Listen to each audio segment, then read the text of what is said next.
Hola, buenas tardes, buenos días. Eh, Abrimos el segundo seminario del proyecto Trabajos Maternos Desmontando el Macholío Patriarcal. En este segundo seminario, titulado Fuerzas reproductivas como fuerzas emancipadoras, vamos a intentar hacer un primer ejercicio de aproximación hacia una articulación que tenemos pendiente, una articulación también vibrante y emocionante, de intentar entender por qué las fuerzas reproductivas no están incluidas como fuerzas vivas, fuerzas posibilitadoras de emancipaciones, y existe una problemática como un terreno de disputa, están dentro de un terreno conflictivo por el que los propios movimientos emancipatorios, los propios feminismos, las propias teorías emancipatorias no entran a articular e integrar y desentrañar por qué estas fuerzas reproductivas no son fuerzas legítimas como fuerzas legítimo epistémico emancipadoras. Para abrir como os digo, este ejercicio de articulación, de esta primera aproximación, hemos invitado a cuatro maravillosas académicas con las que tenemos conversaciones fuera de estos seminarios, con las que pensamos con para juntas hacia esos horizontes donde nos gustaría llevar los trabajos maternos, para desactivar que el trabajo materno sea una actividad humana sinónimo de pobrezas y exclusiones y enfermedades. Y estas cuatro invitadas, cada una de ellas, van a ahondar en cuál serían las problemáticas y cuáles serían también las estrategias para poder integrar las fuerzas reproductivas como unas fuerzas legítimas, epistémicas, que pueden formar parte de las fuerzas y procesos emancipatorios, y también pensar entre todas y desde cada una, desde el anclaje de cada una, cuáles serían estas posibles estrategias para integrar las fuerzas reproductivas. Yo a cada una de ellas le lancé una pregunta que hemos compartido de manera grupal, lo hemos editado como una reflexión grupal en la plataforma Futuridades Maternales, a partir de un párrafo de Sueli Ronick, que ahora os voy a leer, en el que Sueli reconoce, lo tengo aquí, un segundo, aquí, en el que Sueli, en ese maravilloso libro potente, movilizador, disruptivo, libro de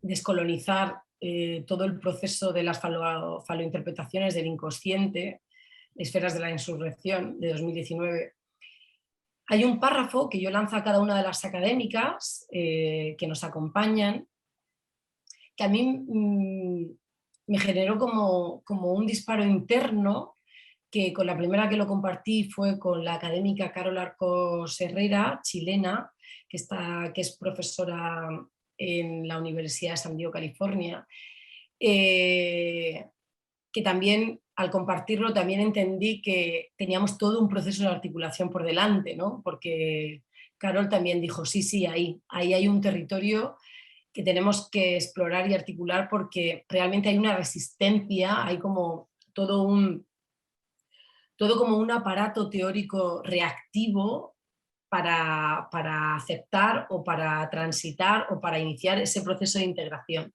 de las fuerzas reproductivas como fuerzas emancipatorias.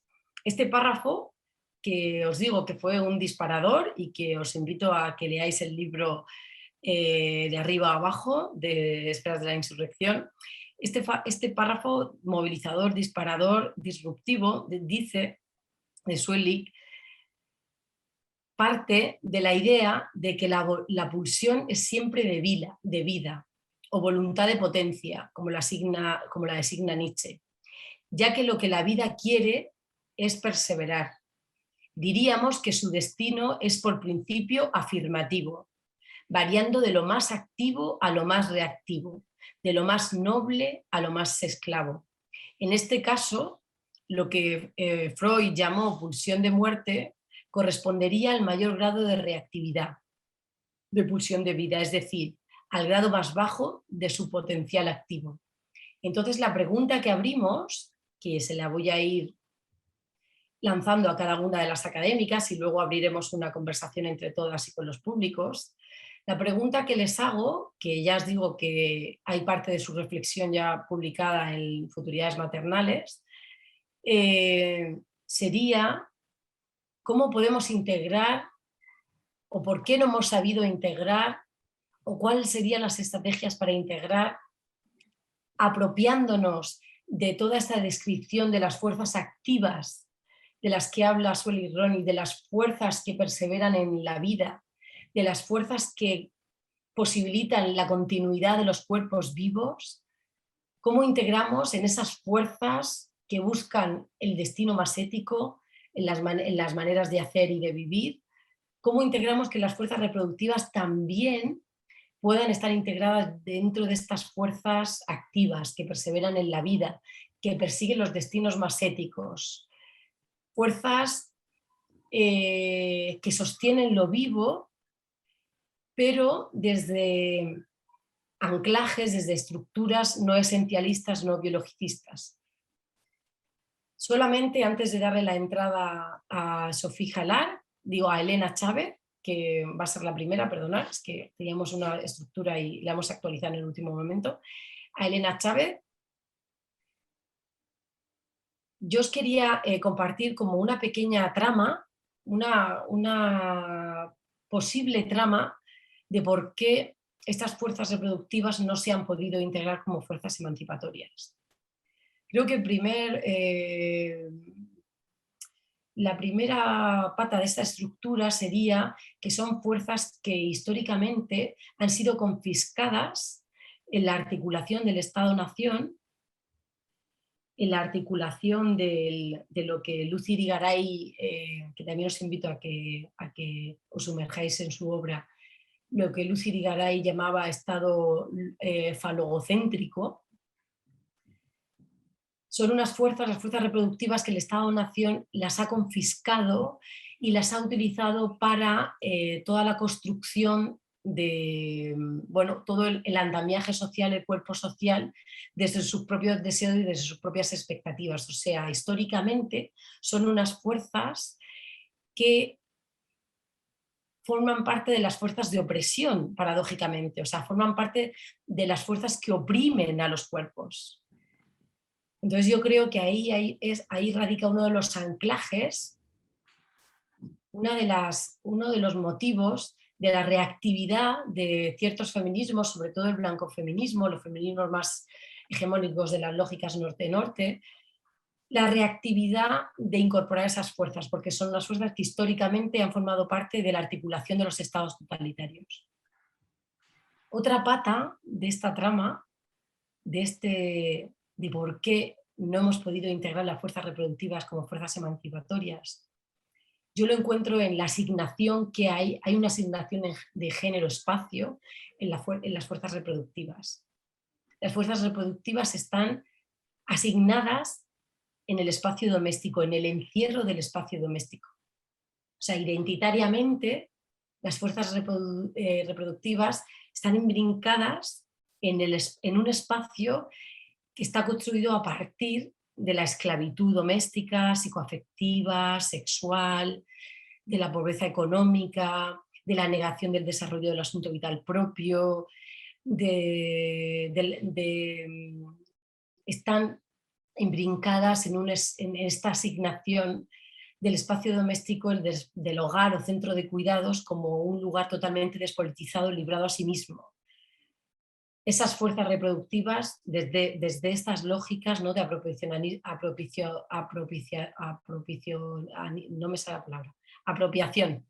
del Estado-Nación de manera histórica, están totalmente imbrincadas con esta asignación de género-espacio.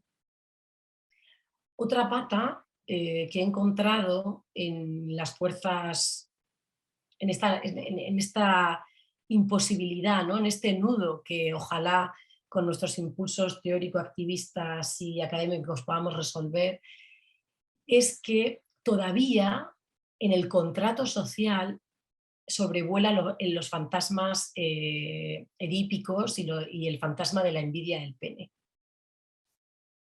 Aunque tenemos pensadoras como Karen Horney, que fue discípula de Freud, que desde el principio del siglo XX ya cuestionó toda la, bueno, pues,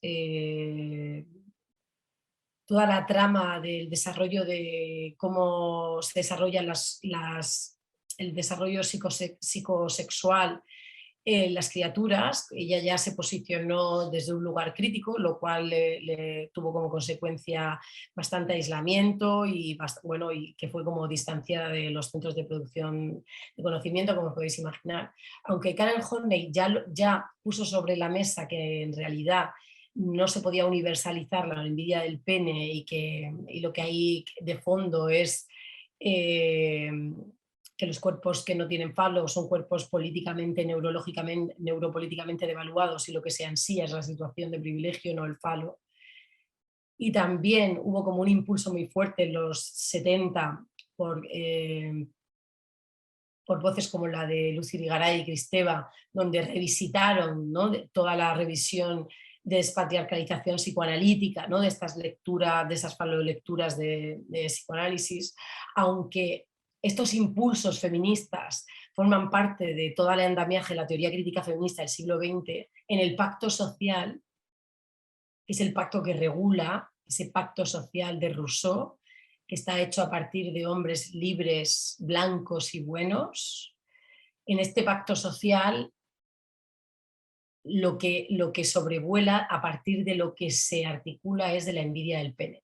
Entonces, ¿qué pasa con la envidia del pene? Pues que este fantasma de la envidia del pene provoca esa reactividad de intentar, por parte de los movimientos emancipatorios, de intentar politizar las fuerzas reproductivas. ¿Por qué? Porque la envidia del pene coloca que los cuerpos que no tenemos falo somos cuerpos que andamos en una desventaja irrefutable a lo largo del desarrollo de nuestro asunto vital propio y andamos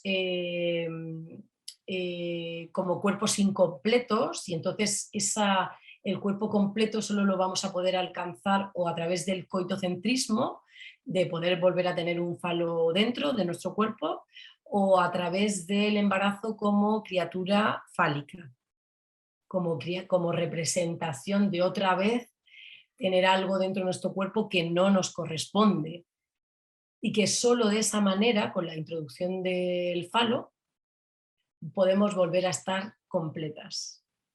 Entonces, la introducción del falo para conseguir esta ficción patriarcalizada de que vamos a estar completas una vez que tengamos un falo dentro, que tendrá como consecuencia una criatura, yo lo coloco como uno de los nudos de la reactividad de no querer politizar por parte de los movimientos emancipatorios y feministas qué sucede con las fuerzas reproductivas.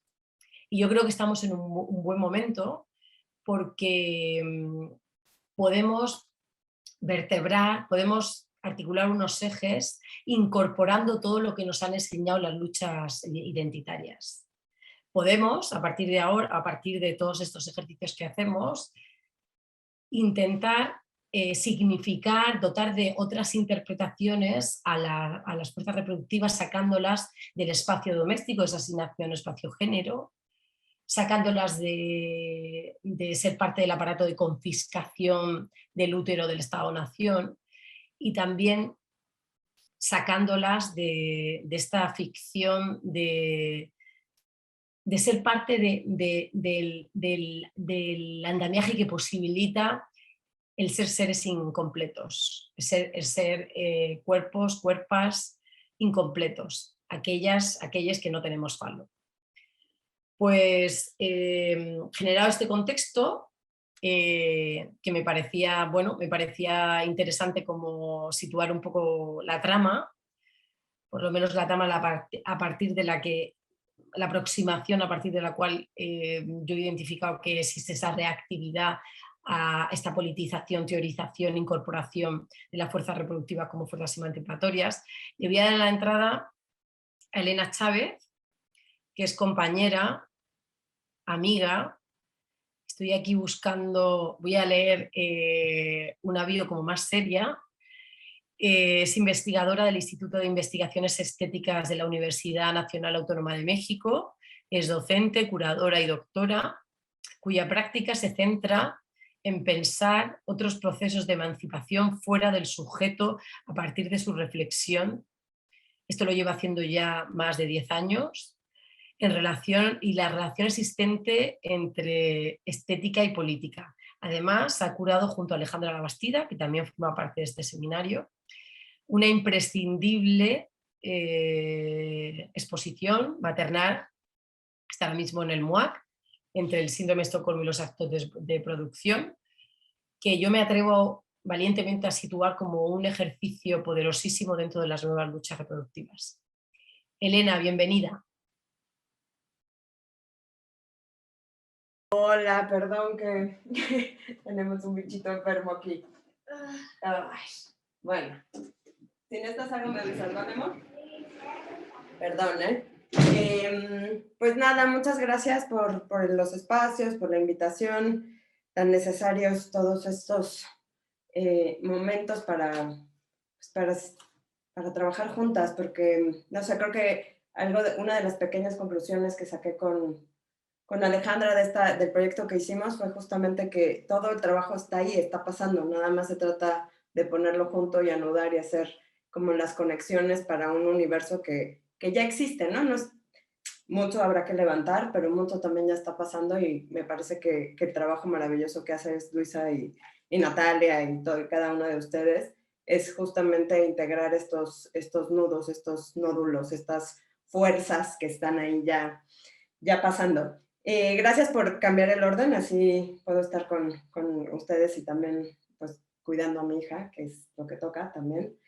Me quedé pensando un poco en estas detonadores que nos mandabas de la vida que quiere perseverar. Un poco ya lo respondí en el texto, lo que me detonó en este momento esta relectura, que tenía que ver con relectura quizás de cuestiones que yo había trabajado mucho. Yo estudié filosofía, entonces claro, como la voz de Nietzsche la tengo más o menos integrada y también peleada con él, y de pronto era como, ¿qué quieren decir esto cuando asumen esta voluntad de potencia y la vida que quiere perseverar? Y claro que entiendo que Sueli está haciendo una relectura a partir de Spinoza y de Nietzsche, de Deleuze, Guattari, para pensar en una subjetividad más suave, para pensar otras maneras de quebrar esas subjetividades que nos han generado, que ha generado el capitalismo y el patriarcado, donde generan el propio deseo.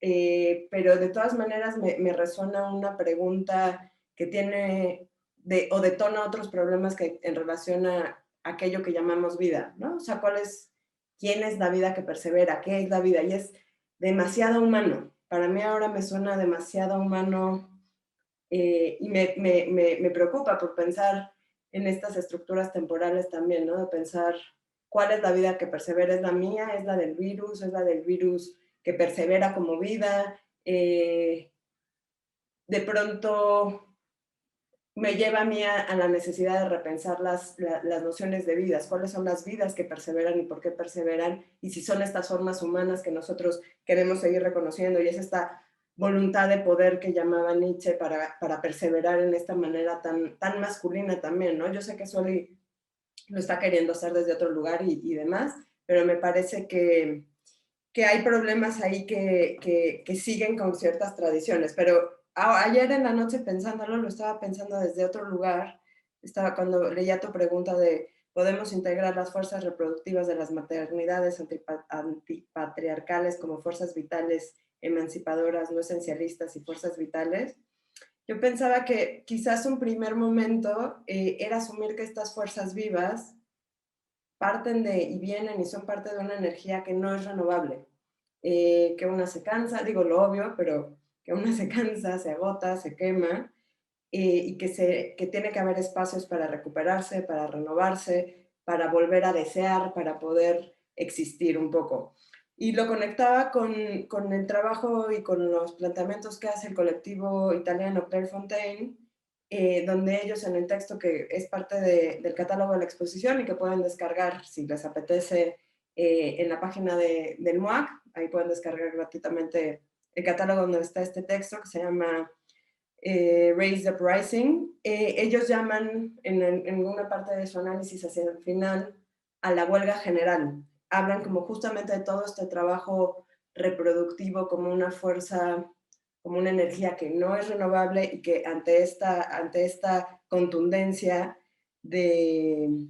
hablan justamente de llamar a una huelga general como un momento de detener la producción, de justamente parar la producción y decir, esto no va más, donde al parar esta producción también se para la producción subjetiva para generar lo que ellos llaman momentos de desidentificación, donde no nos identifiquemos más con el trabajo y poder generar actos políticos. Y me parece que todo esto, lo que se están anunciando también, nos ayuda o nos conduce necesariamente a una crítica de la división del trabajo productivo y reproductivo, ¿no? Que lo que se hace urgente también es hacer una crítica a lo que es el trabajo productivo y reproductivo, y que ello, para poder hacer esto, quizás habría que ir al lugar donde se sostienen estas dos nociones, y justamente es la noción misma del trabajo, ¿no? El trabajo como concepto central de la economía, de la política.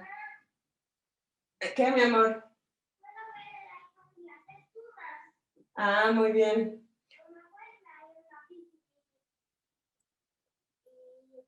Sí, cielo, aquí hay, ven, corre. Perdona.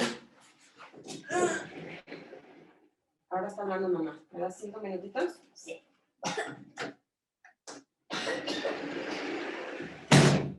Perdón, ¿ven?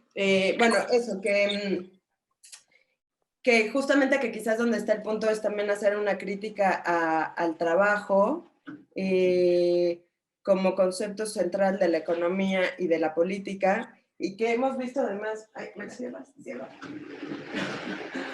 en este momento de la pandemia, ¿no? Que justamente todo el momento del trabajo, el trabajo aparece como un concepto sumamente agotado. Lo hemos visto en estas semanas, bueno, más bien en estos años. Hay como este gran movimiento en Estados Unidos y en Inglaterra que le llaman The Great Resignation, donde hay millones de personas saliendo de la fuerza laboral.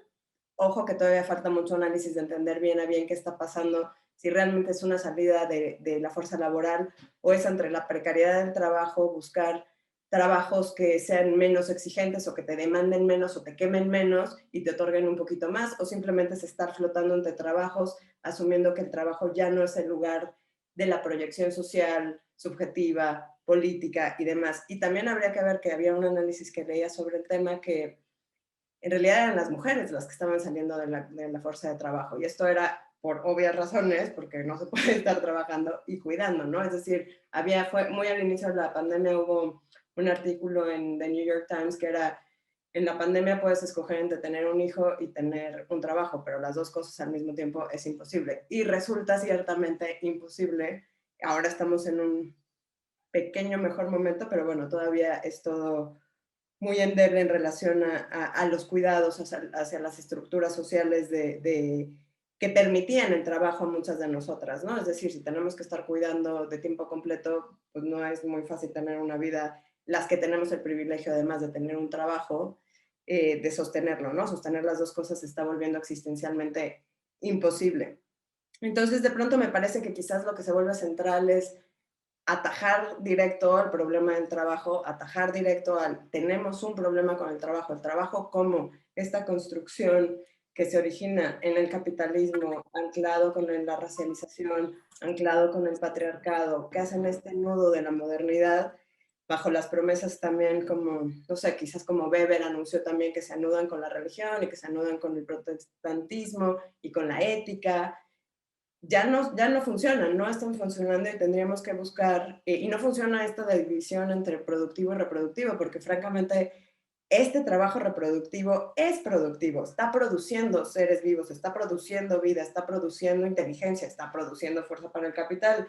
Y mi trabajo productivo es reproductivo, ¿no? Yo las quiero, siento afecto, hay amor, hay compromiso, hay toda una serie de trabajo que es productivo. Entonces, quizás a mí me parece un poco como de la mano de gente como Kathy Wicks, que habría que buscar opciones. Ella propone el de la renta básica. Yo durante muchos años fui muy renuente a la idea de la renta básica y me parece que era un sueño más europeo, blanco, de las fantasías de cómo poner fin al trabajo, pero de pronto me parece que puede ser una salida, ¿no? Pensar la renta básica como un modo de sostener la existencia, no desde la base del trabajo, y que desde ahí podríamos elaborar otra división de reparto de labores, ¿no? Ya no quizás de trabajo en el sentido que le damos en castellano.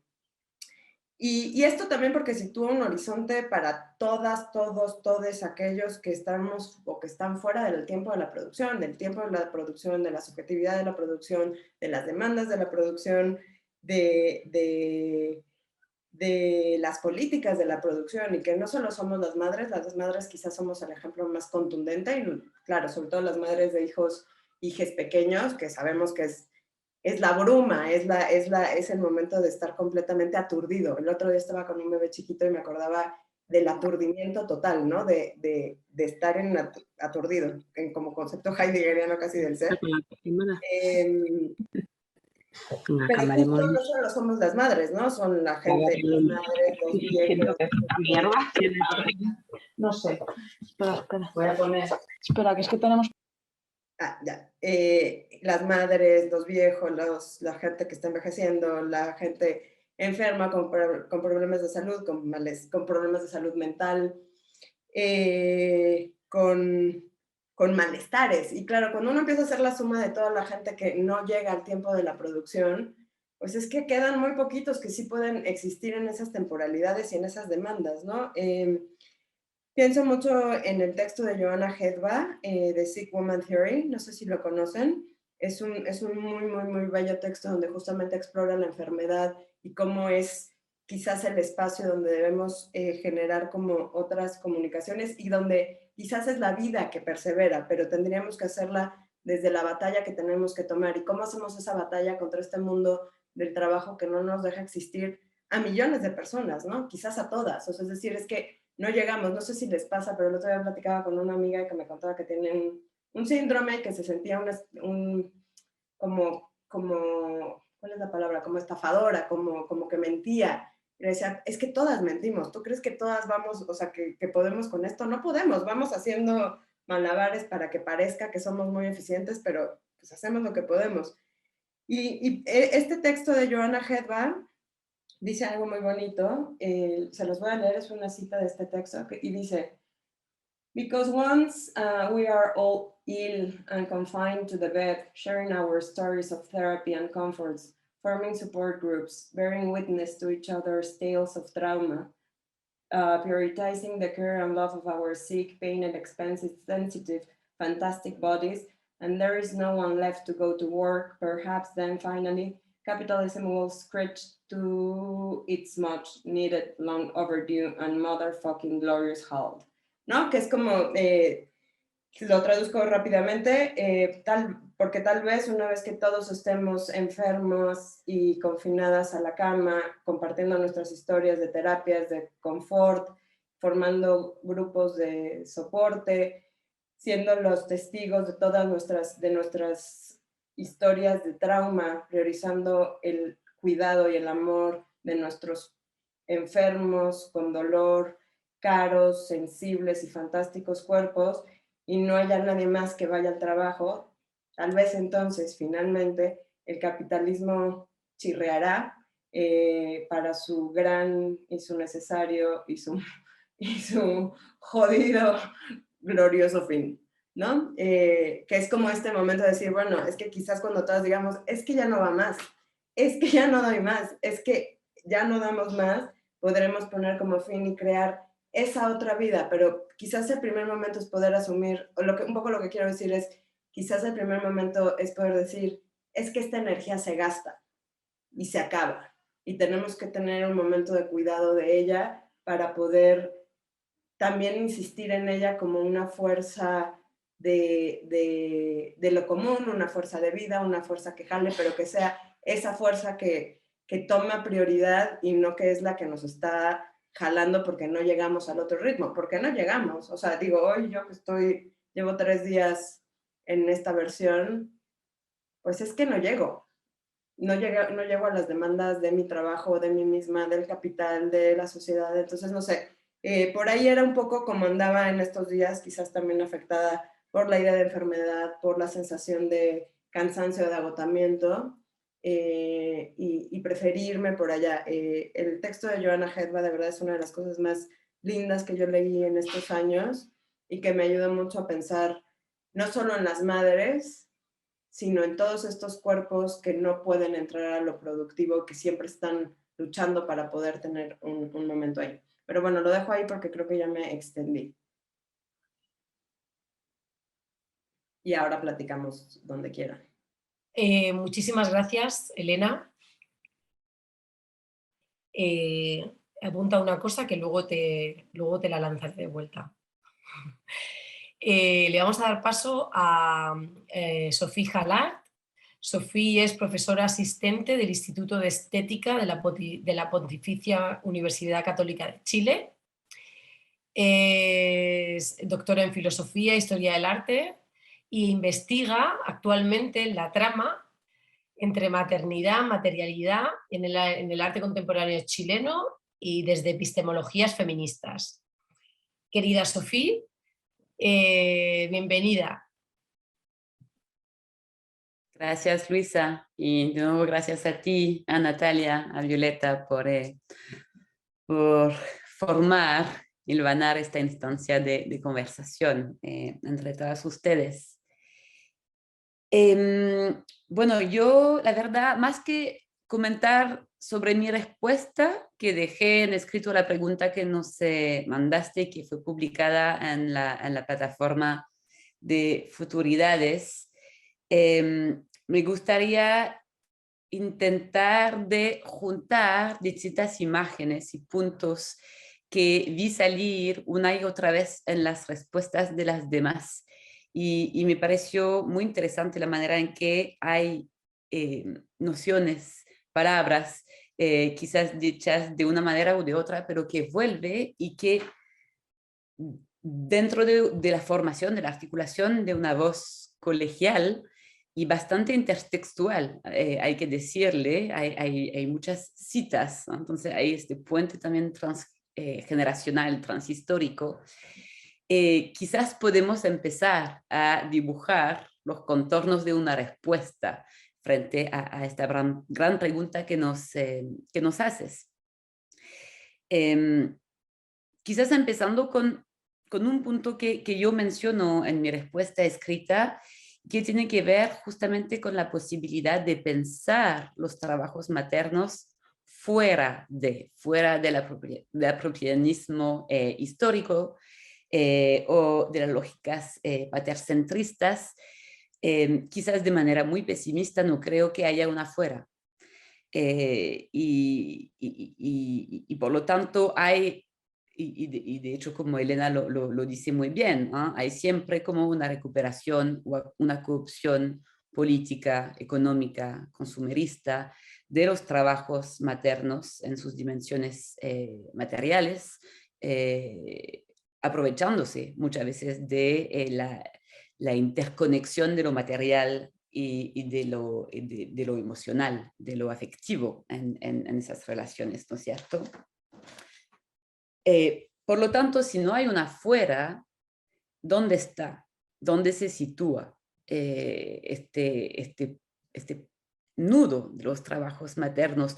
Cómo justamente, siguiendo la reflexión de Rolnik, pasa de ser una fuerza reactiva a una fuerza activa, de afirmación, o quizás de qué manera negocia su identidad como una fuerza a la vez reactiva y activa, ¿no es cierto? Como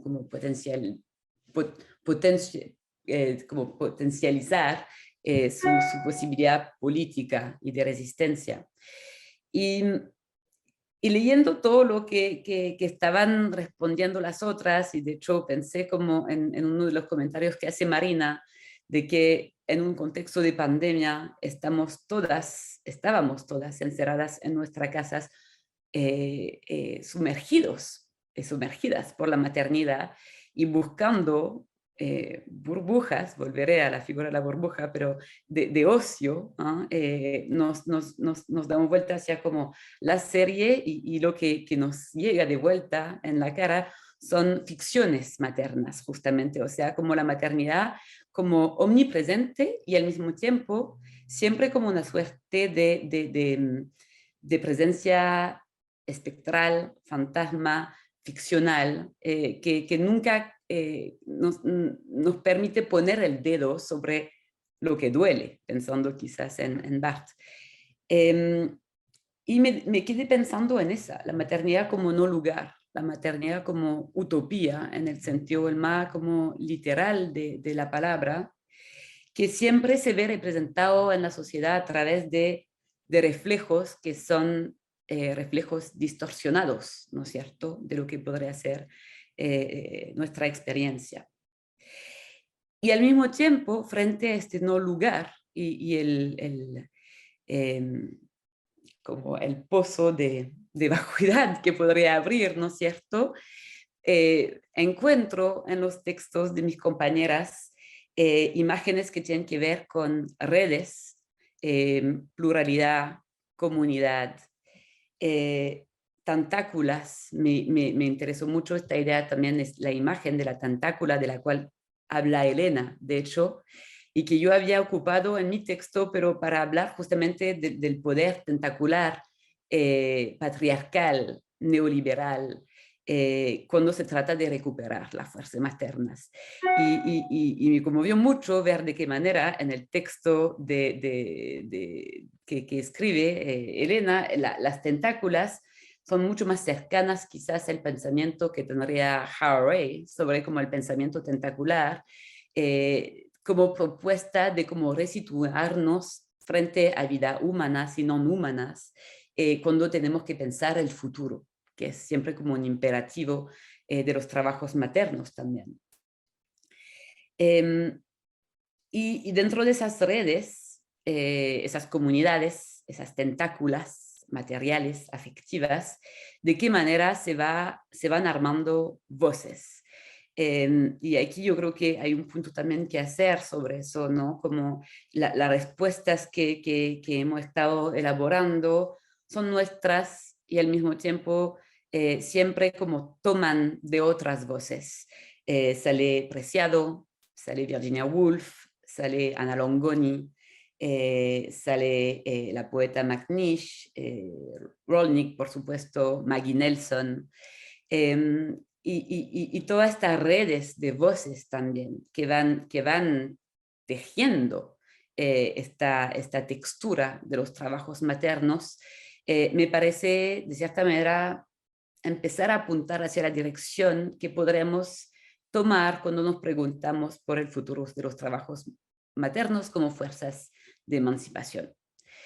Y dentro de todo lo que he estado leyendo y pensando, lo que veo como potencial, como por supuesto no hay una respuesta absoluta, ¿no es cierto?, pero para ir como nutriendo esta conversación en relación a esta emancipación de los trabajos maternos, sería justamente la reivindicación de una postura plural, colegial, pero también profundamente rehúsa la nostalgia.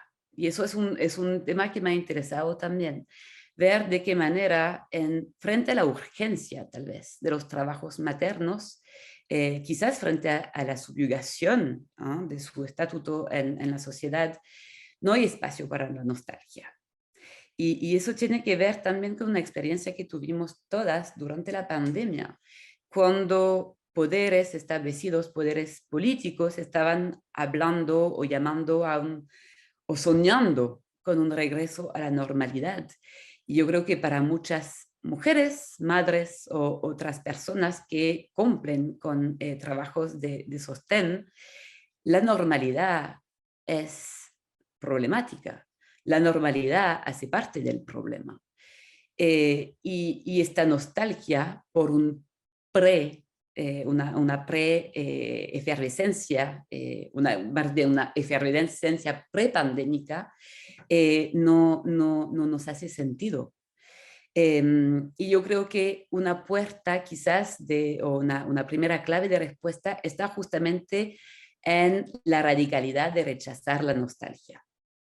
Y eso sale también en varios textos, en los textos creo de Elena, lo vi también en el texto de Alejandra, en su referencia a Woolf, ¿no es cierto? O sea, el futuro quizás no tendrá el rostro de mi hija, quizás no tendrá un rostro humano.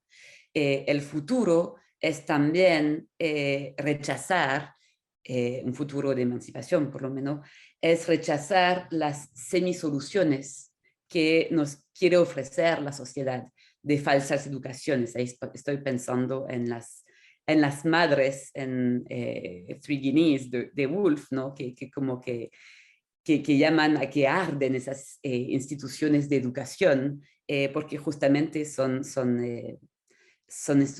instituciones que se camuflan de feminista, pero realmente como vienen a reproducir un mecanismo profundamente patriarcal de reproducción de las normas, de reproducción de la sociedad.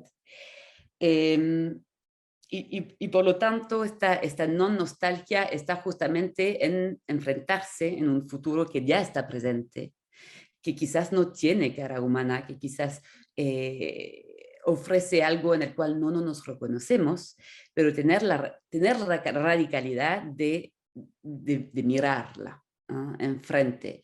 Y quizás con eso voy a ir cerrando también para dejar un espacio para las otras.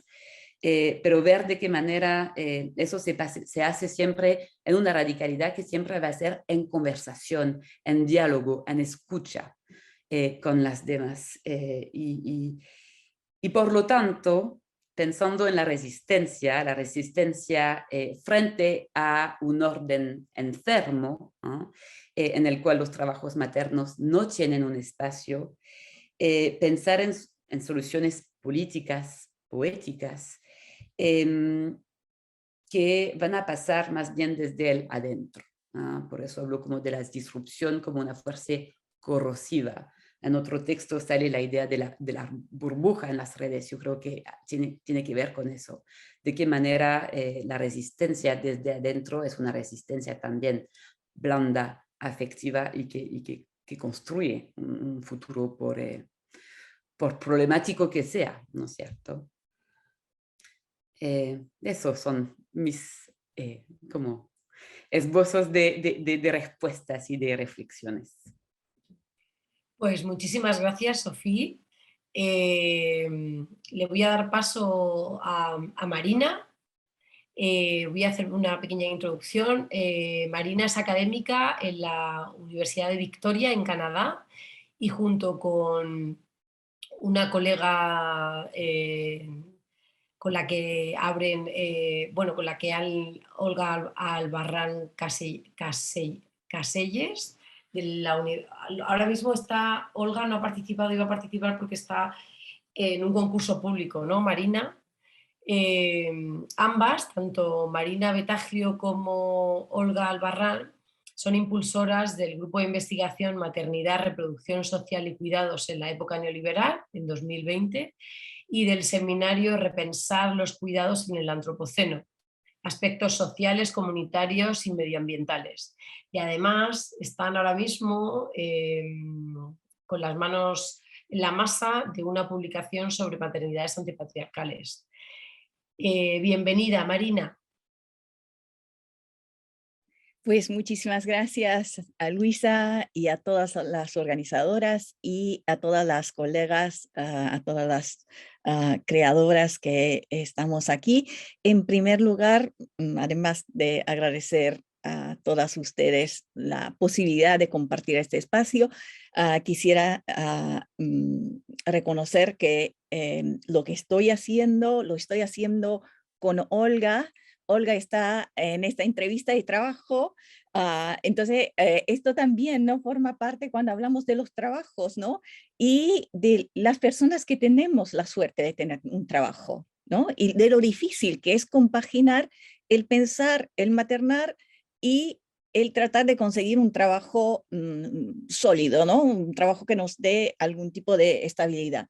Dicho esto, tengo que decir que para mí, desde que empezó la pandemia, yo me encontré como con el cerebro en blanco, ¿no? Como algo que yo no podía conceptualizar, ¿no? Algo que iba más allá de los esquemas interpretativos a través de los cuales yo, digamos, entendía el mundo, ¿no? Entonces me encontré en ese momento en el que el intento de sistematizar mi pensamiento, como había hecho una especie de cortocircuito, ¿no? Un momento en el que yo pensé, bueno, ¿por qué me encuentro que no logro entender lo que está ocurriendo y lo que va a ocurrir? Y, digamos, desde este nudo, pensé, bueno, pues aquí hay algo, ¿no? Si soy incapaz de pensar, es porque aquí está ocurriendo realmente algo que esta crisis nos está poniendo enfrente un espejo, ¿no? Y a partir de este espejo tenemos que seguir pensando y la mejor manera de hacerlo es de forma colectiva, ¿no? Por eso, digamos, estos momentos en los que podemos compartir ideas creo que son fundamentales, ¿no? Y también en ese momento, ¿no? En que todo el mundo tenía que estar en casa, en el que la respiración se vuelve cada vez más difícil, ¿no? También por el miedo al virus, pues buscamos estos espacios, ¿no? De escape. Y allí yo empecé una reflexión, ¿no? Porque cuando yo empecé a estudiar esto de la maternidad y cómo la maternidad se refleja en textos literarios o cinematográficos, porque yo de formación sería filóloga, formación o de formación. A partir de ahí, ¿no? Desde una perspectiva psicoanalítica, la psicoanalista Silvia Vigetti Finzi, a finales del siglo pasado, hablaba del hecho de que la maternidad es como un nudo de conflictos que no se pueden articular. Y hemos pasado de esta imposibilidad de articular estos nudos a una extrema pluralidad de voces, que al principio, digamos, nos parecía, bueno, es fantástico que surjan todas estas voces, y luego uno empieza a pensar siempre desde una perspectiva psicoanalítica que este hablar, esta proliferación, también es sintomática de algo, es sintomática de un trauma que no podemos superar, es sintomática también de la entrada de un pensamiento neoliberal en el que tenemos que transformarnos en marcas, ¿no? Entonces, en cuanto madres, somos una marca que tiene algo que vender, ¿no? Entonces, también reflexionar sobre ¿es lo personal político o lo personal es un branding, self-branding que puede servir como, digamos, estrategia de autopromoción y, digamos, como producto al final? Y también pensando un poquito en lo que decías al principio, ¿no? De estas patas que hacen que sea tan difícil hablar y teorizar sobre la maternidad desde los feminismos o desde, digamos, otros ámbitos del pensamiento. Y creo que también lo que sería interesante cuando hablamos, yo estoy pensando ahora a partir de Pierre Bourdieu, de estos capitales, ¿no? Hablamos, por ejemplo, del capital social, capital cultural, pero cuando hablamos de capital cultural, es un capital cultural que está anclado en una tradición filosófica, una tradición literaria, una tradición cultural que se ha construido desde una perspectiva absolutamente androcéntrica, ¿no? Y existe un capital cultural en cuanto a la maternidad que no es un capital escrito. Entonces, de ahí yo creo que también la dificultad de llevar ese conocimiento dentro de unas estructuras como pueden ser las universidades, las academias, ¿no? Estos centros de poder que cuyas bases están, digamos, dentro de un tipo de pensamiento. Si pensamos en las historias de las ideas, ¿no? Dentro de esta historia de las ideas, ¿dónde está el conocimiento materno? ¿No? Y porque pensamos, yo, por ejemplo, para contextualizar un poco, ¿no? Cómo surgió mi interés en la maternidad, ¿no? Cuando yo empezaba a publicar sobre maternidad, iba a conferencias, la gente decía, ¿pero eso qué es? ¿No? Cuando decía, pero es que la maternidad no tiene discurso, la maternidad no tiene una genealogía. Y bueno, por suerte hay pensadoras que han empezado a pensar en esta genealogía, ¿no? Que han empezado a visibilizar, ¿no?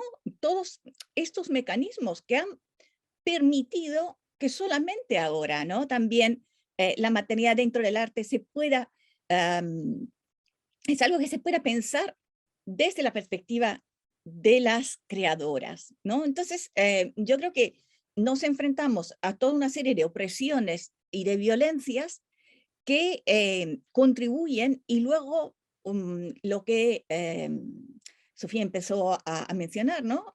Esa idea de la nostalgia, ¿no? Por ejemplo, Zygmunt Bauman habla de la retrotopía, ¿no?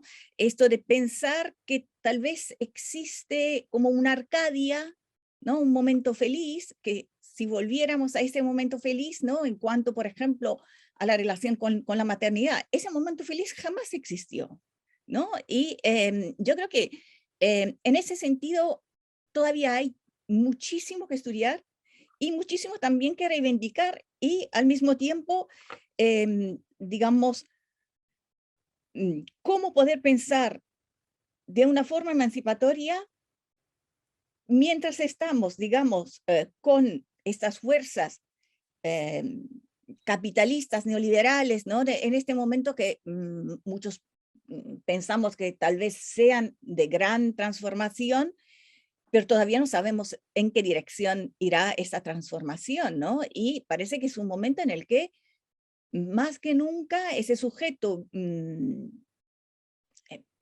estaba a punto de decir blanco y lo voy a decir, blanco, heterosexual, heteronormativo y con el capacitismo.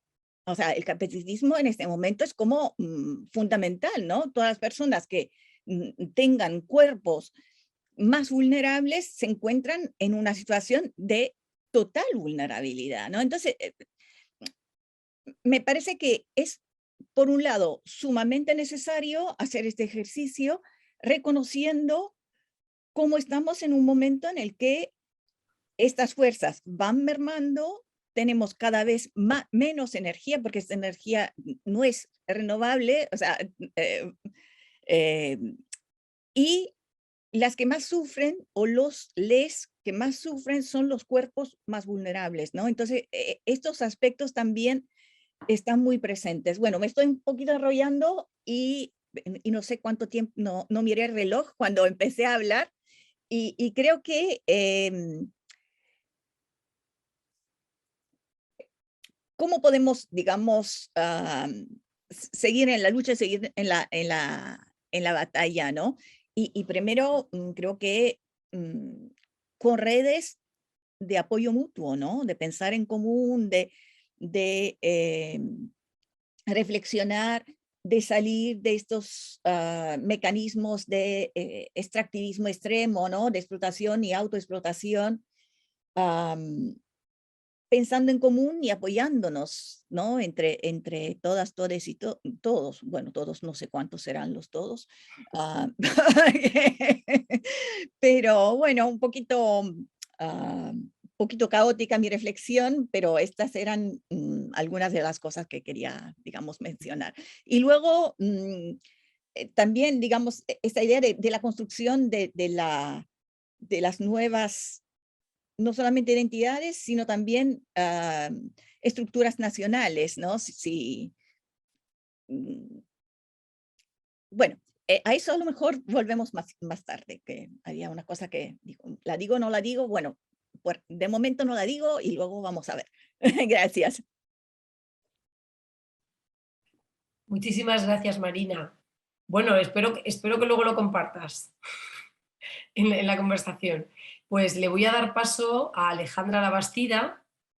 Alejandra es curadora adjunta del MOAC dentro de la UNAM y es co-curadora junto a Elena Chávez de la exposición que os he contado y os he compartido, que considero imprescindible dentro de la sacudida de las nuevas luchas reproductivas, maternar entre el síndrome de Estocolmo y los actos de producción. Bienvenida, Alejandra. Gracias, Luisa, y gracias a todas por la invitación. Pues mi primera respuesta había ido hacia otro lado y también andaba como en esta un poco categoría de reflexión de segundo grado, pero luego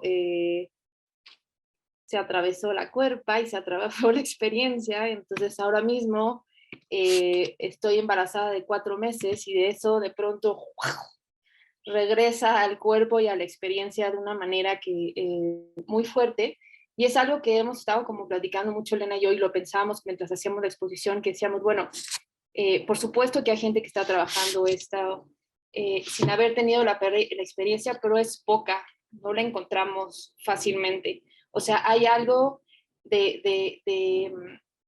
que estas redes, ¿no?, de las que habla Sofía, de las que jalamos, se reduce a gente que vivió, que efectivamente vivió la experiencia de maternar, casi, digo, no, obviamente no lo voy a aseverar, pero en su gran mayoría, que creo que hay algo ahí que no tenemos que olvidar, ¿no? Y yo siempre regreso a eso, y ahora más, ¿no? Y bueno, ahí después, Marina, discutimos esto de lo privado político, self-branding, me dio así como, ahí me dio un electroshock, lo platicamos más, pero es como, sí, pensar como esto en lugar de la experiencia, o sea, cómo pensar que si vamos a poder efectivamente sostener que estas fuerzas o sea, bueno, convencer al resto de la humanidad que no ha tenido la experiencia, que estas fuerzas reproductivas son potencias emancipadoras y eso, no sé si se va a poder hacer sin encontrar una manera de compartir esa experiencia. Y me vino bien todo esto que hablan de la no nostalgia y de no falsos y no medias soluciones. Yo siempre cito, Elena sabe que siempre cito esta novela de Ursula K. Le Guin porque me parece fantástica, ¿no? No sé si la conocen, que es el lado oscuro de The Left Hand of Darkness, la mano izquierda de la oscuridad, ¿no? Donde ella está planteando, es una serie de libros en donde ella plantea experimentos genéticos que suceden en diferentes planetas, y hay personas que van excursionando y van estudiándolas, ¿no? Y este es el caso de un planeta en donde la población no tiene un sexo definido, o sea, no hay un sexo, no hay géneros, pero hay etapas como de celo, ¿no? Como hay unas etapas de celo, y en esa etapa de celo, una de las dos personas se asigna como como el sexo reproductor, o sea, el que va a gestar, y el otro como que no. Pero eso, ninguno de ellos tiene, no es algo que se pueda negociar, ni se hace conscientemente, ni siempre es igual.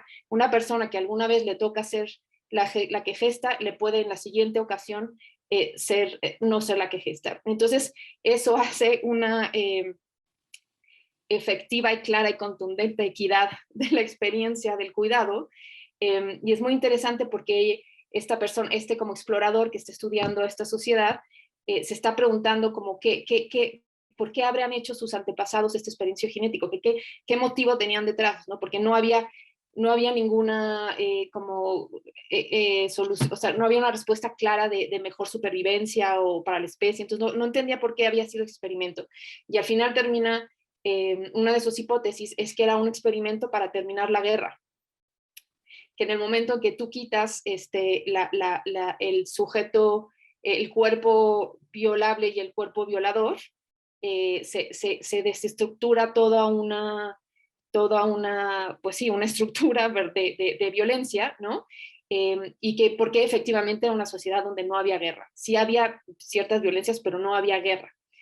Entonces, a mí me parece fantástico porque es decir, bueno, ¿qué implicaciones, hasta dónde llegan las explicaciones de estas divisiones, no solo de género, sino del cuidado, ¿no? O sea, hasta dónde llegan, ¿no? Entonces, para ella llegan hasta, o sea, nuestra misma estructura de violencia y de guerra, hasta allá llegan, ¿no? Entonces, sería como decir, cómo compartir este momento hiper radical de vulnerabilidad y de interconexión y de interdependencia, ¿no?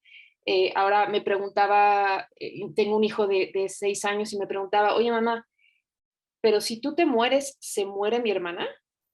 Y le dije, sí, si yo me muero, se muere tu hermana. Me dijo, entonces yo me quedé pensando, bueno, y si ella se muere, tal vez yo no me muera, pero tal vez sí, pero ¿sí me entiendes? Hay como ese momento de interdependencia radical, que no digo que suceda, claro, en este momento me está sucediendo como de manera muy, muy concreta, entonces además tengo ciertas complicaciones, no debo de moverme, ¿no? Entonces estaba en un momento y era una cosa como muy sorpresiva, entonces yo decía, ¿cómo pasé de un momento en donde mi primera noción del embarazo es que me habían dado casi una sentencia de cárcel, ¿no? O sea, mi primera experiencia porque fue muy, muy, muy radical en el sentido de no estaba planeando esto, a llegar a unos meses después que me dijeron que tenía que no hacer esfuerzo y demás, y eso de contenerme las ganas de llorar porque tenía miedo que el llorar fuera, ¿no? Le contaba a Luisa, estaba bueno, una experiencia un poco radical con COVID ahí en arresto domiciliario en Madrid,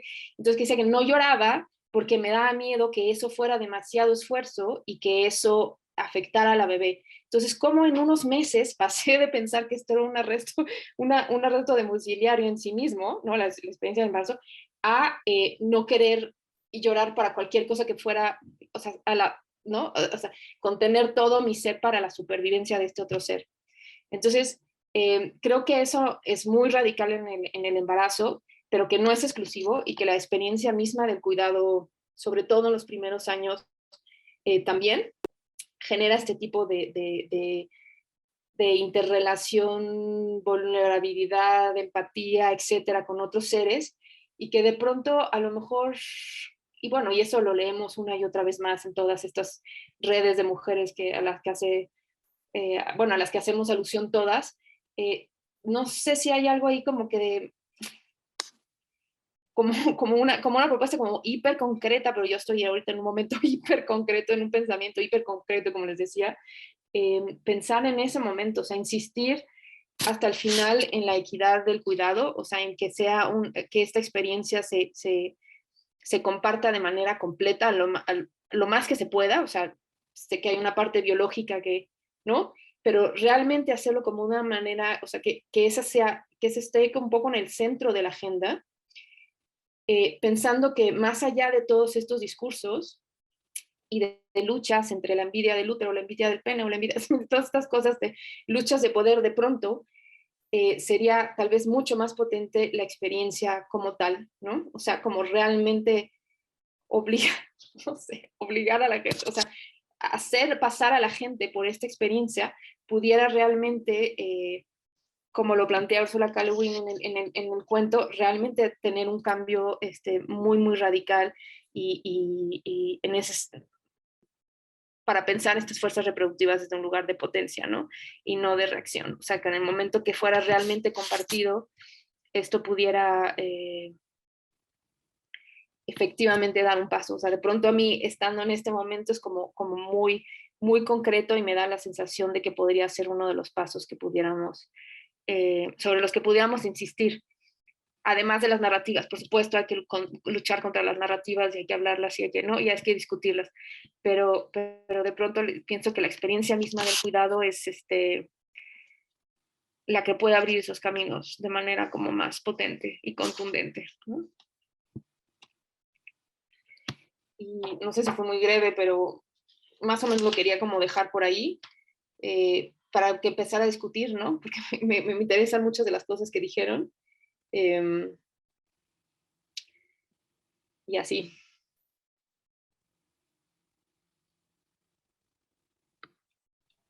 Elena, ¿tú querías comentar o Luisa, querías decir algo o no? Sí, antes. podría comentar aquí como a partir de las detonaciones que ya sale, que bueno, estamos muy en esa dinámica, entonces como que cuando dice algo se me ocurre algo y viceversa, creo.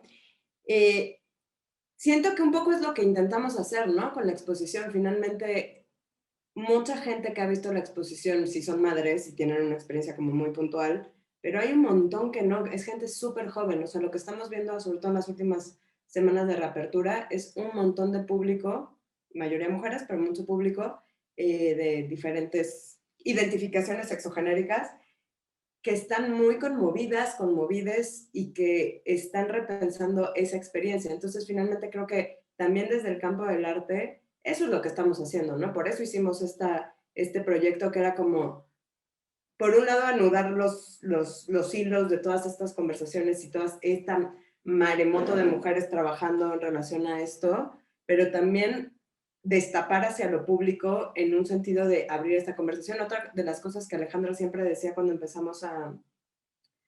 iniciamos este proyecto era que cuando ella fue mamá antes que yo y cuando yo fui me dijo, sí, yo decía, ¿qué es esto? Porque nadie me dijo que era esto. Y entonces Alejandra me dijo, sí, es como un secreto que nadie te dice. Y entonces ella me lo empezó a contar y yo le dije, pero ¿por qué no me dijiste todo esto antes?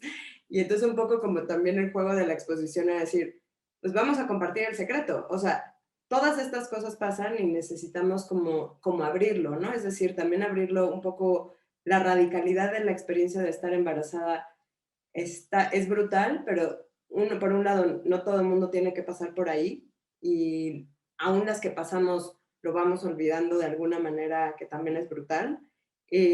Pero creo que el trabajo que hicimos tiene que ver con compartirlo desde otra manera que no tiene que caer en esencialismo, ¿no? No sé, Ale, yo sentí que un poco nuestro trabajo va ahí, ¿no? O sea, a mí me emociona muchísimo cuando veo gente que no quiere tener hijos o que sí, que no quiere, que no ha decidido que no, muy conmovida, porque creo que sí es una experiencia que nos toca a todos en el sentido de, si bien no pasa necesariamente por la radicalidad de la gestación o de todo lo que implica la crianza, todos también tuvimos madres, padres, parentescos, y hay unos nudos brutales en ese lugar. O sea, si seguimos como también el pensamiento de Bell Hooks, de pensar como justamente la potencia del amor como potencia política y que quizás su primer gran descalabro, fallo o lugar de no aprendizaje es la familia, pues ahí tenemos todas un montón que aprender en este espacio, ¿no? Pero bueno, nada, me quedé pensando que compartir el secreto y generar esa experiencia fue un poco lo que hicimos, ¿cierto, Ana?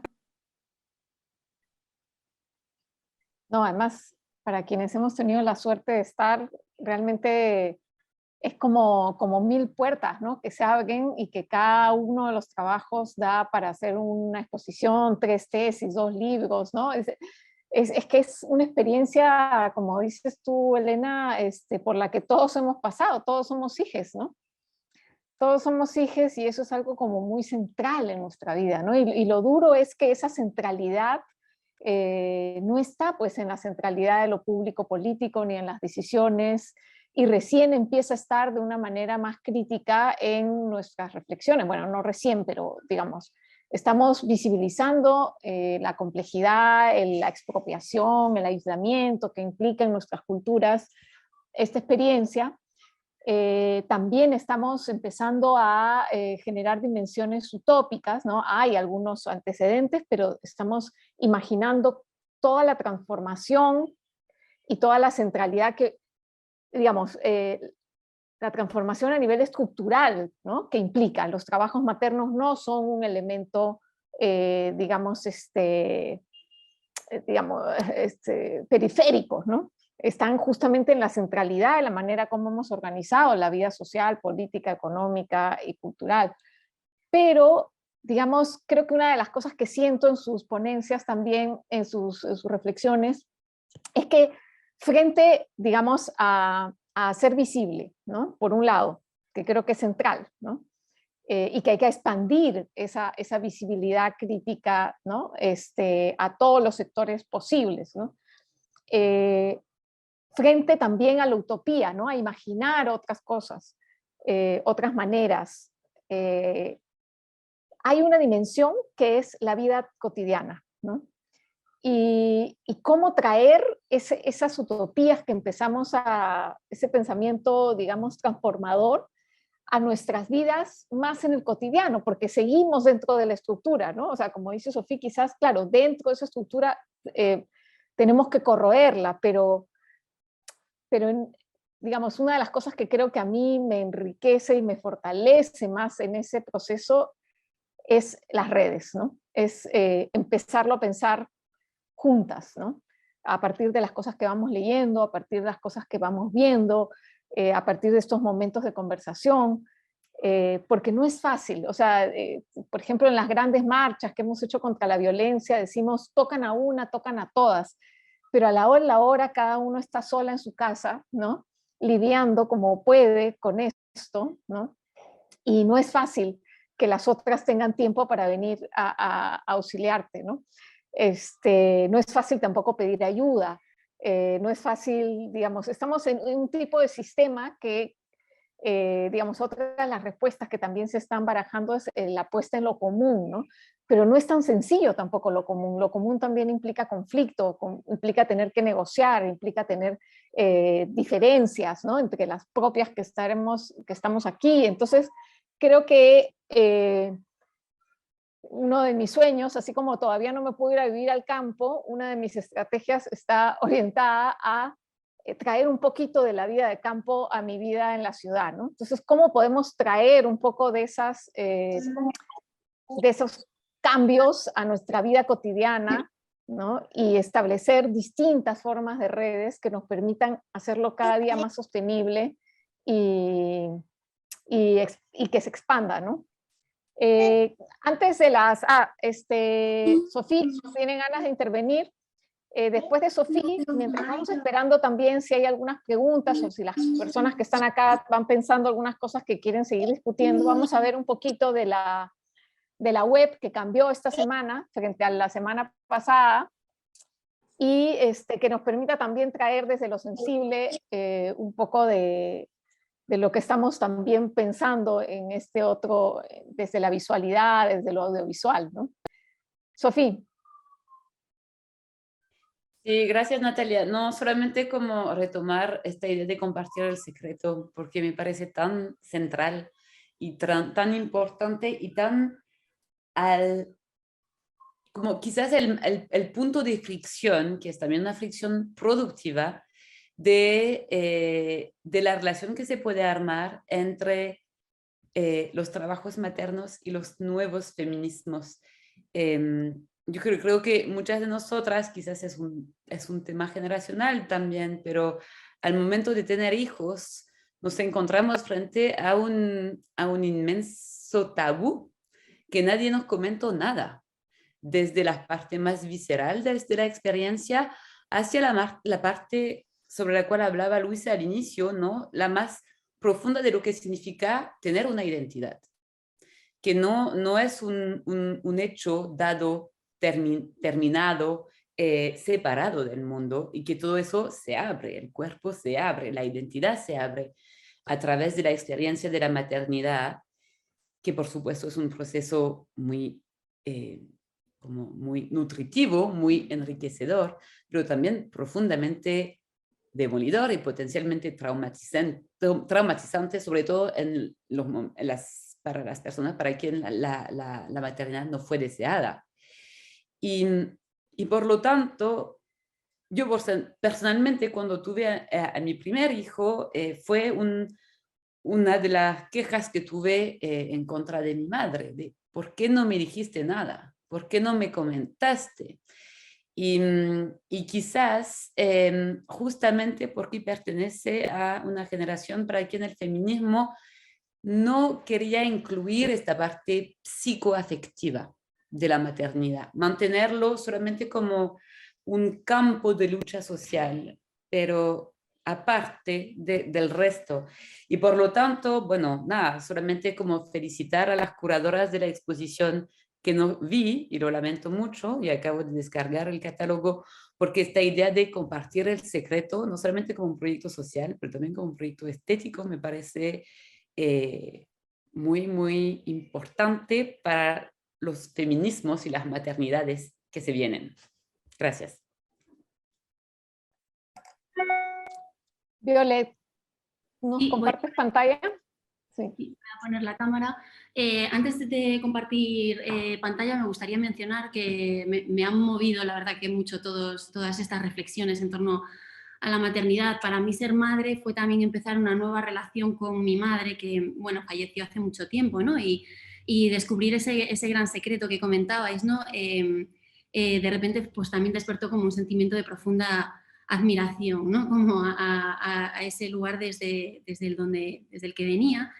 Y también fue una gran motivación por la posibilidad de poder empezar a relacionarme con mi madre de otra manera, ¿no? O sea, transformando ese recuerdo. Y es algo que, bueno, que para mí fue también pues muy, muy, muy transformador desde la maternidad. O sea, cómo pueden cambiar experiencias pasadas e incluso con gente que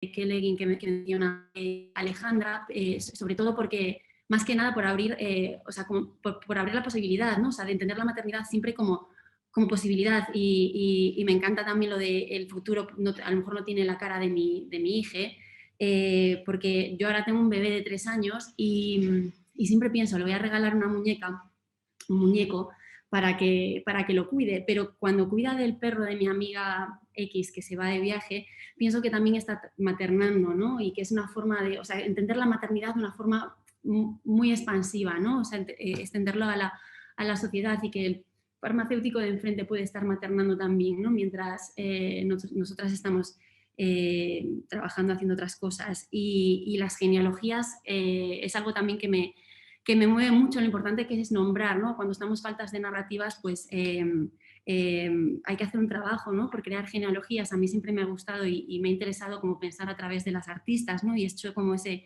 esfuerzo y esa investigación en el contexto español. Me remito al contexto español, pues es al que pertenezco, ¿no? Y donde enraiza mi investigación, y a través de la maternidad siempre ha sido interesante también ver qué artistas estaban haciendo trabajos en torno a la maternidad, pero las otras que no lo estaban haciendo de alguna manera también estaban significando esa maternidad desde otra posibilidad, ¿no? Y creo que es interesante también ver cuáles eran las reivindicaciones, ¿no? A lo mejor en los 70, por ejemplo, en el contexto español, cuando Pilar Aymerich sacaba unas fotografías de unos niños con unos carteles que decían guarderías públicas per tothom, lo decía en catalán, guarderías públicas para todo el mundo, ¿cuál es la reivindicación pública, ¿no? Pues la reivindicación de estas mujeres en los 70 y que se manifestaban para ella en las jornadas de la dona en el contexto de Barcelona, y de repente, y ahí voy a compartir pantalla y aprovecho esto que estoy diciendo para... ¿cómo se comparte pantalla? Siempre tardo. Aquí, perdón. Para entroncar, por ejemplo, con compartir. Con el... ¿Veis mi pantalla?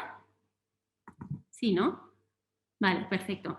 Para entroncar de repente con el trabajo de Serena Vargas, ¿no? Que desde un contexto en Bolivia, pues su reivindicación es más la de continuar una crianza desde el apego, desde, pues antes decía Alejandra también, ¿no? Esos cuerpos mutuos que se sostienen, ¿no? Y cómo de repente el trabajo de Serena, ¿no? Pues va proyectando ese sostén mutuo, ¿no? Esa crianza una vez que el niño ha salido del útero, ¿no? O niña, y ya no hay un cordón, ¿no? Umbilical, pero se sigue proyectando. Hablábamos antes también de las conquistas, y las conquistas, por ejemplo, para el trabajo de Serena es poder trabajar mientras materna y no a lo mejor delegar el cuidado de su hija a un tutora en alguna escuelita, nido, espacio público.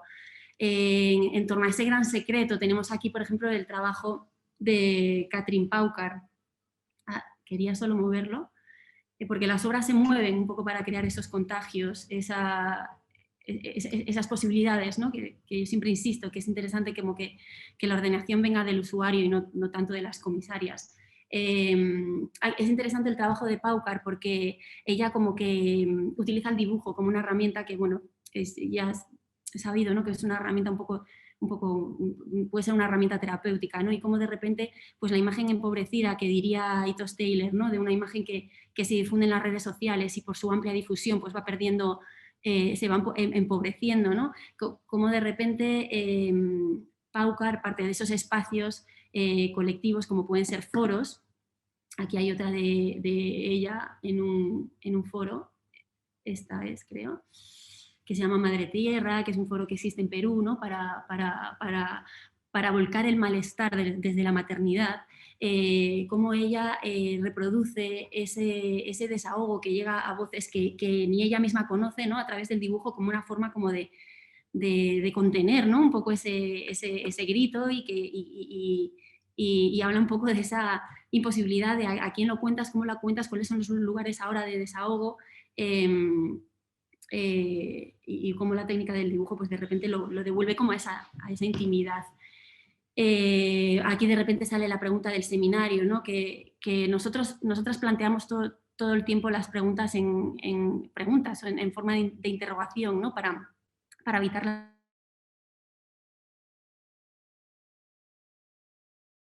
todas esas líneas de fuga, ¿no? que se pueden proyectar desde una pregunta tan sencilla, ¿no? y compleja al mismo tiempo. Luego tenemos aquí el trabajo de María Badón, que es una artista peruana, y es un vídeo, y en este vídeo ahora hemos representado como esa especie de fantasma que puede ser la maternidad, ¿no? de repente vista como un monstruo que lo devora todo, y el vídeo la verdad que recoge un momento, se articula desde el espacio doméstico del artista, visto como lugar de encierro, y cómo en ese espacio de repente se produce todo el desparrame de sus vísceras. Durante la curaduría fue muy bonito porque, bueno, a través de Natalia, ¿no? María nos hizo llegar unas imágenes de esas vísceras en forma de instalación y de cómo su hija se metía por dentro y cómo de repente esas vísceras, ¿no? que en el vídeo funcionan como desparrame, servían en esas fotos que hizo María como lugar de protección, de recogimiento, y era interesante esa contradicción. Ese contraste, quería decir. Aquí tenemos el trabajo de Paloma Calle, que es una artista española, y es interesante porque es un trabajo en el que ella no habla, o sea, ella está enmudecida y va transmitiendo su malestar a partir de pancartas, ¿no? que ella va dibujando, y acaba como refiriendo a una maternidad también medicalizada en el que bueno, en el cuál es el refugio, ¿no? Ahora, como para encontrar amparo, ¿no? O fuerza para seguir, ¿no? con ciertas situaciones que a veces se pueden tornar extremas. Aquí, en forma de audio, está el trabajo de Belén Gómez de la Torre, que es una artista peruana, se hace llamar en SoundCloud Single Mother, es así como se llama también este álbum, y es interesante porque ella como que politiza lo intempestivo, ¿no? O sea, es decir, se hace con la interferencia, que no es otra que el sonido y las constantes interrupciones de su, no sé si es una hija o un hijo lo que tiene, de las constantes interrupciones, lo interfiere en el trabajo y como que se apropia y se hace dueña de eso como una forma más válida de creación, ¿no? Y me parece interesante también porque rompe así los paradigmas que constituyen el arte contemporáneo, ¿no? A través de repente de la disonancia, ¿no? de un bebé o de un ruido incómodo en medio de la composición de una armonía. Aquí está el trabajo de Camila Rocha, es una performance, es la filmación de una performance en la que, bueno, es evidente, ¿no? Como el peso y la carga, ¿no? Que lo más significativo que quizá es que sea que está transfigurando su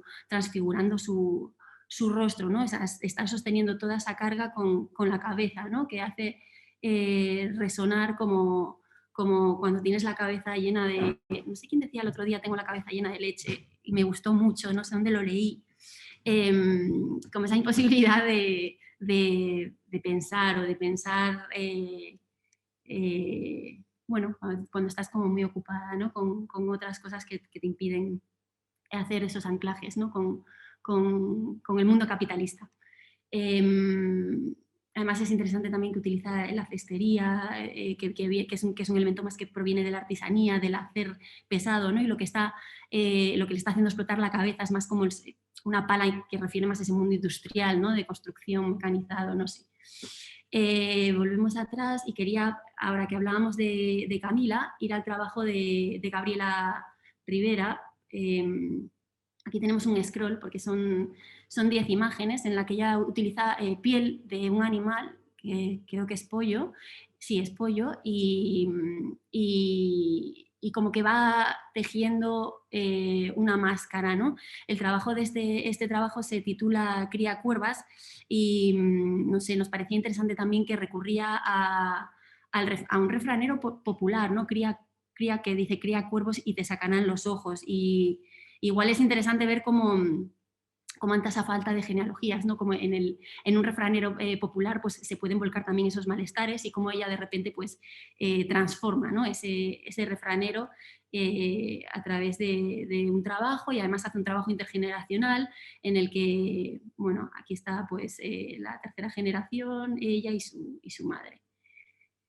Para terminar, y ya ser breve, me quedan estos dos trabajos.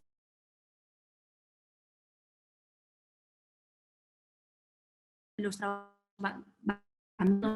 más que cambiando, se van reordenando de acuerdo a la pregunta que lanza el seminario, que era lo interesante como para seguir no clasificando, sino como desordenando cada vez más la propuesta, ¿no? La propuesta de colaboración con los artistas, y creando cuantas más interferencias mejor.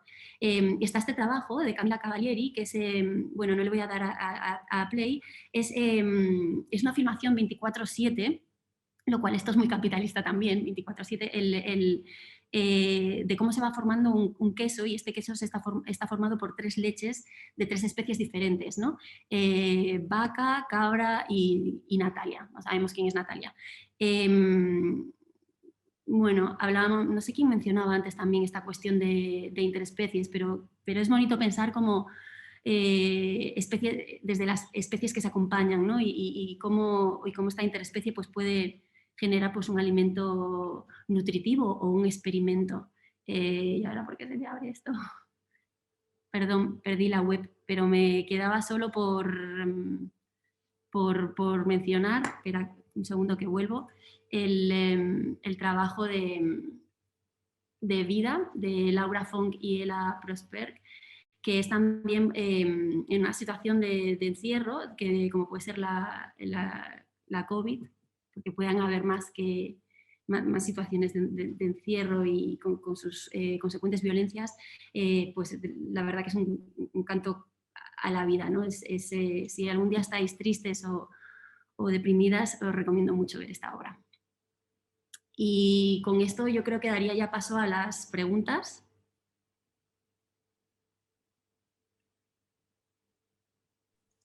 Que no sé si las Quizás también las mismas que están en el Zoom, algunas han sido ponentes, otras invitadas, quieran comentar algo de lo dicho, de lo pensado, de lo compartido. Y si no se comenta en este espacio que hemos creado, siempre está la Comisión de la Justicia Reproductiva. Invitamos a todos a volcar sus malestares en torno a la maternidad.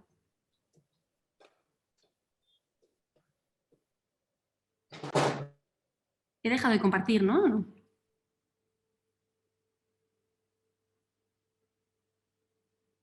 No, sigues compartiendo, Violet. Perdonad, qué desastre. A ver.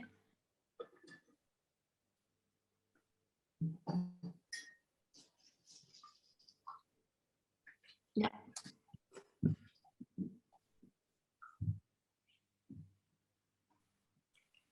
Entonces le damos entrada al debate entre nosotras. Tenemos poquito rato, nos quedan, lo cerramos en puntos, ¿parece? 20 minutitos, porque ya hacemos 2 horas dentro de 20 minutos.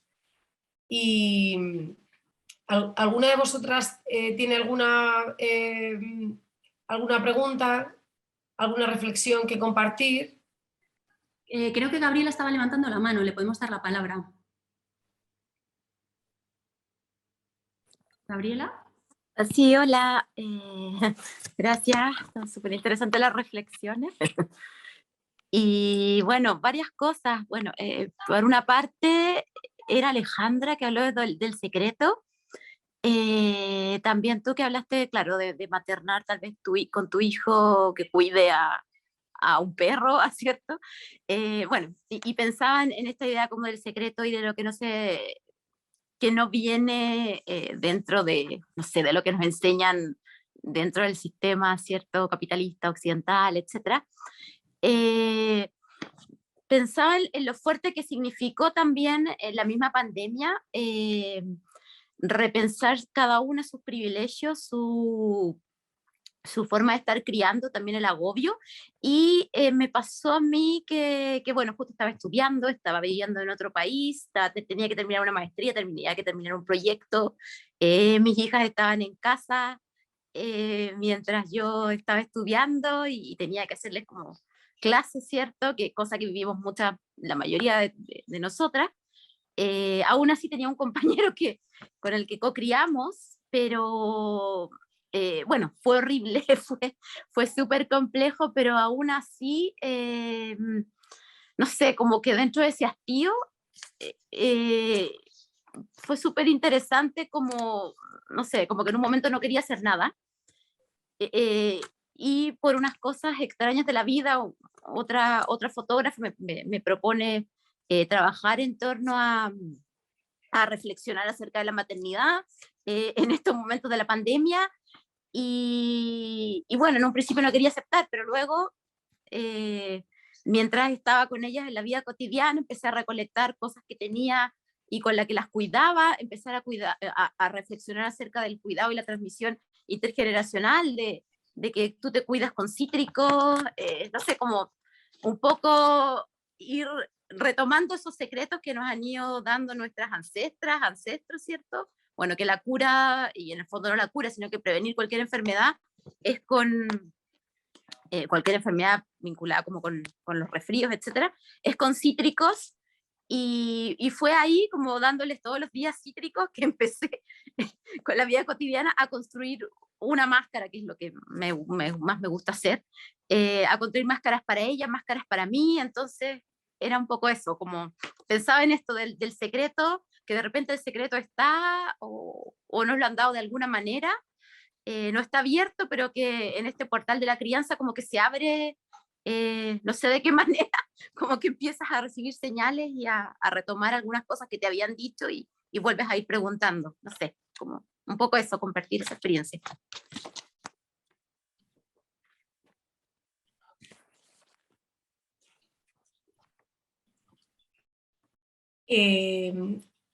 Si nadie tiene si nadie tiene una pregunta, a mí me gustaría retomar algo que ha compartido Marina, que me ha parecido fundamental, que me ha disparado también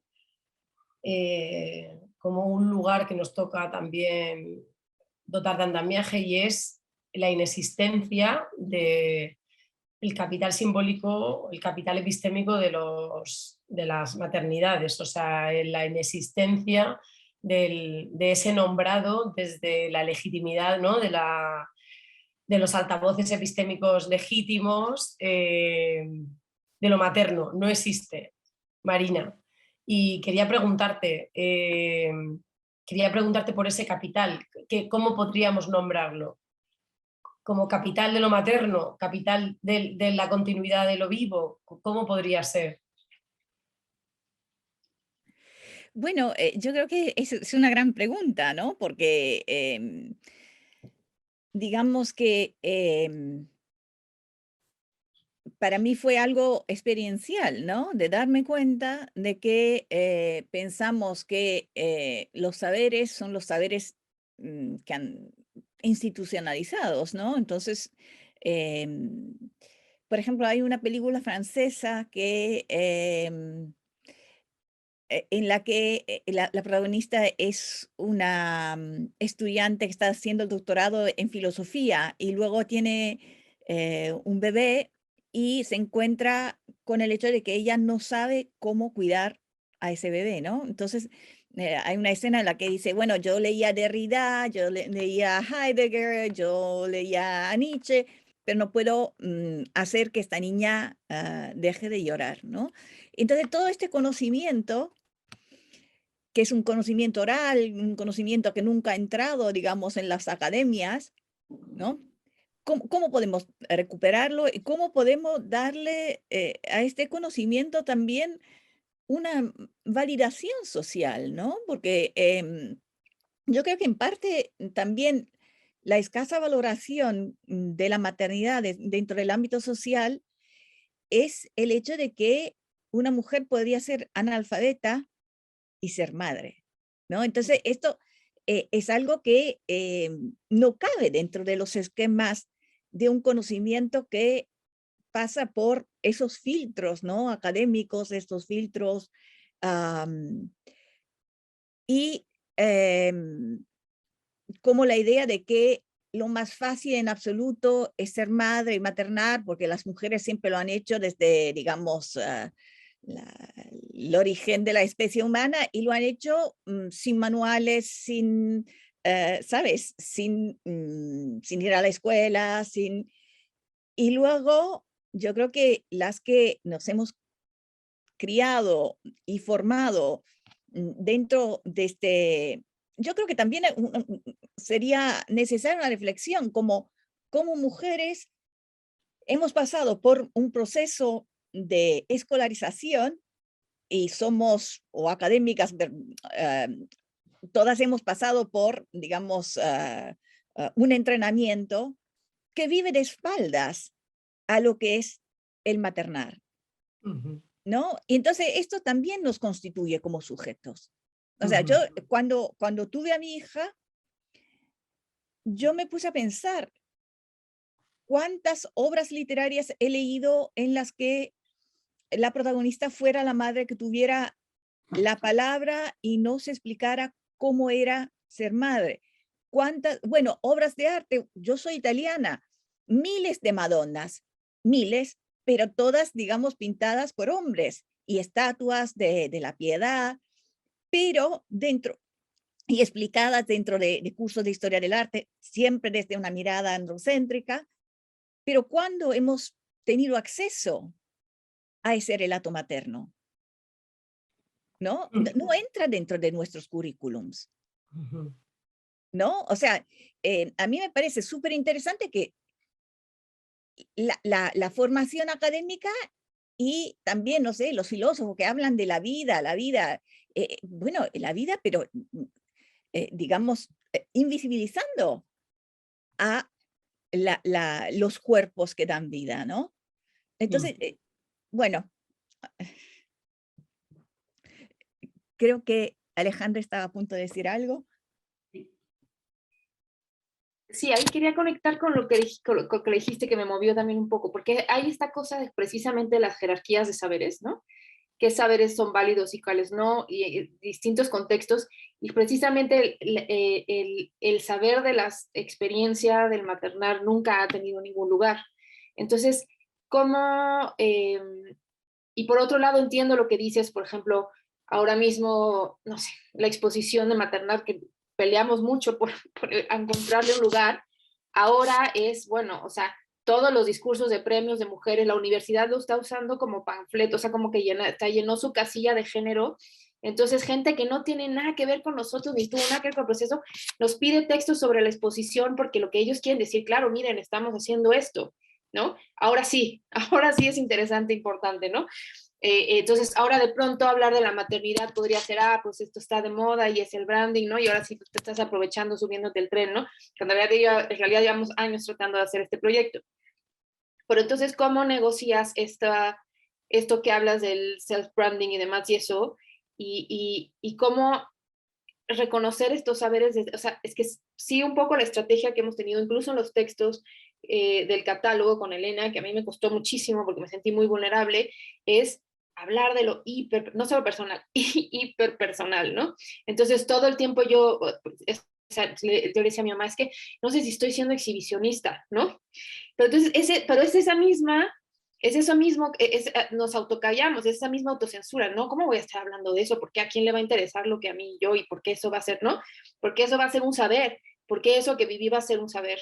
Entonces, eso me interesa, porque me movió mucho lo que dijiste y lo entiendo, desde dónde lo dices, pero ¿cómo lo negocias? Porque de pronto siento que una de las estrategias sí es empezar por decir esto, sí, esta es mi experiencia muy, muy personal y lo que yo viví psíquicamente y demás de eso, es político y nos atañe a todos, ¿no?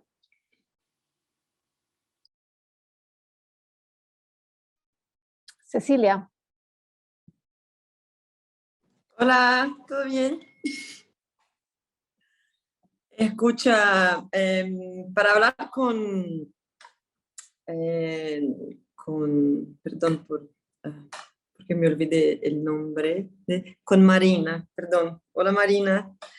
Estuve siempre como todas las veces en la universidad con lo mismo, la misma impresión y al fin que me llegó en cuanto escribí mi tesis con chica, con cocina, con panelas, con toda actividad doméstica que mucha gente, muchos hombres no lo hacen acá en Brasil o mío.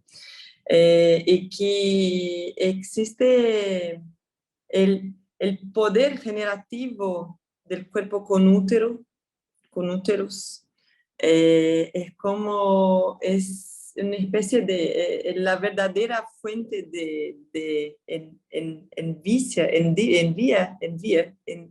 inveja de los hombres cisgénero Envidia. que crearan, por ejemplo, la obstetricia, que empezaran a escuadriñar el cuerpo femenino, el cuerpo con útero, para no decir femenino ahora, que es un poco más complicado, pero el cuerpo con poder generativo, no solamente reproductivo, para no salir un poquito de esta epistemología, pero el cuerpo generativo. Y al fin todas las hembras están como sobre esta égide, sobre todo las mamíferas, del escuadriñamiento del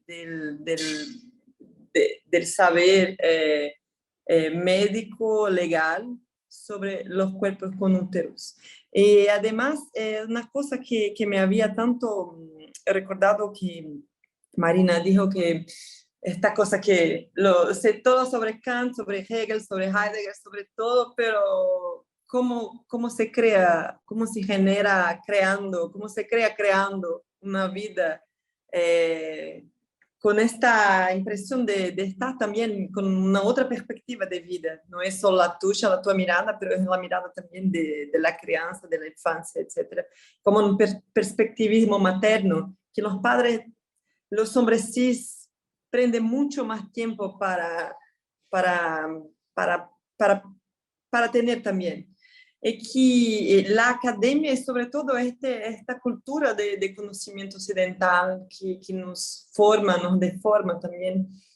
Me parece que es como una experiencia esencialmente trascendental, de la trascendencia en cuanto a la experiencia de la materia, de la maternidad, en cuanto a materia de vida, materia de cuerpos, materia de todo que está ahí alrededor.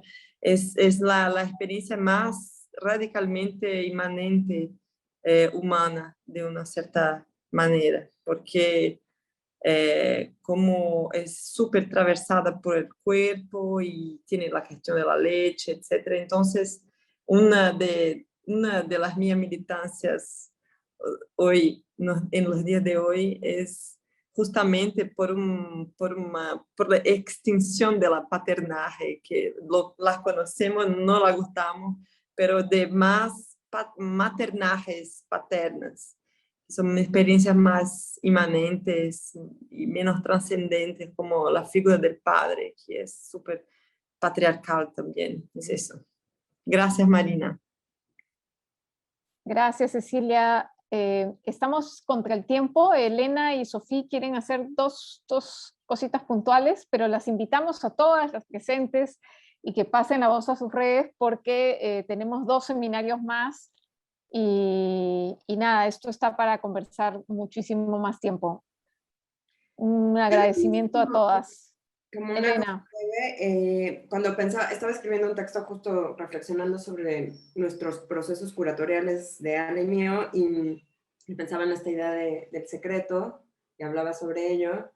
Y claro, lo que más me sorprendía era que, claro, había un secreto, pero había un montón de voces que estaban a nuestro alcance y que ni Ale ni yo oímos. Porque están ahí a nuestro alcance, ¿no? O sea, estaban ahí todas estas cosas que encontramos, hubo que buscarlas, pero las encontramos y estaban, o sea, tenemos la estructura privilegiada de acceso para haber llegado a esos materiales previamente, pero no lo hicimos, ¿no? Entonces, un poco, creo que el trabajo en relación a la academia, creo que para nosotras, o para mí que estoy más en ese campo, sí ha sido llevar estos saberes a esa institución. Y la academia, al menos en México, en muchos lugares también, en otros no tanto, es porosa.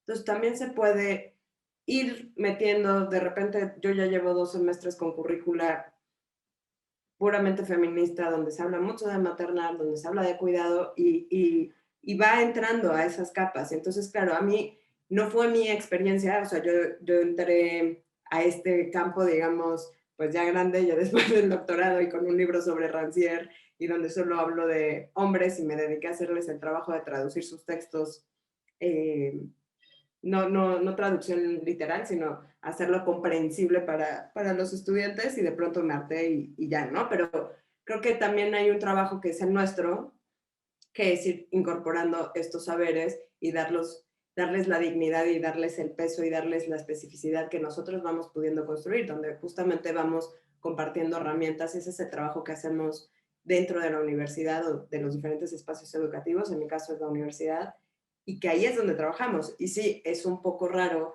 escuchar las palabras que escribimos nosotras en voces de las autoridades para poder justificar cosas, pero finalmente, aunque se corran esos peligros de apropiación, también nos permite ir cambiando desde adentro. Y a mí lo que me importa es la parte de adentro, desde abajo, con las alumnas, con los alumnos, ir cambiando también a los alumnos, ir teniendo estas discusiones entre todas para poder cambiar eso, desde autores, narrativas, genealogías, porque sí las hay, ¿no? O sea, sí hay genealogías para poder generar un trabajo de pensamiento de mujeres fuerte, de pensamiento donde está la maternidad, o sea, desde literatura. Hay literatura futuro maternal en la Inglaterra de 1750, son los primeros textos que yo he encontrado de futurismo maternal, no sé cómo llamarle, no sé si tiene categoría, pero bueno, donde empiezan a inventar formas de la maternidad que no eran las que vivían. Entonces, no sé, creo que es parte de nuestro trabajo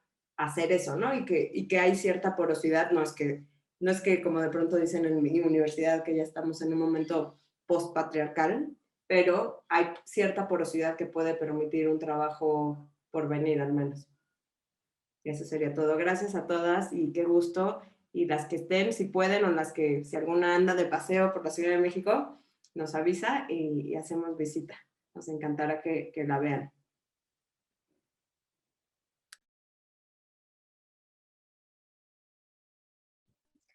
Sofía, un minutito.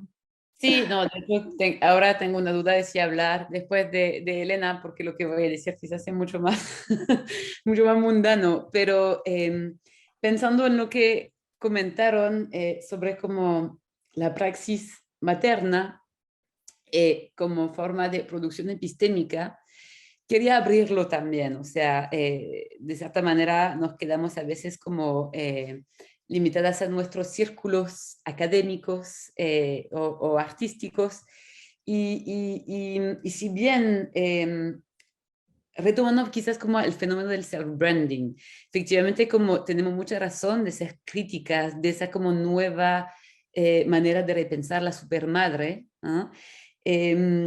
Me parece interesante también ver de qué manera dentro de esas redes de construcción supuestamente perfecta, ideal de lo materno, como lo vemos en las redes sociales también, hay aperturas de reflexión o de capas reflexivas.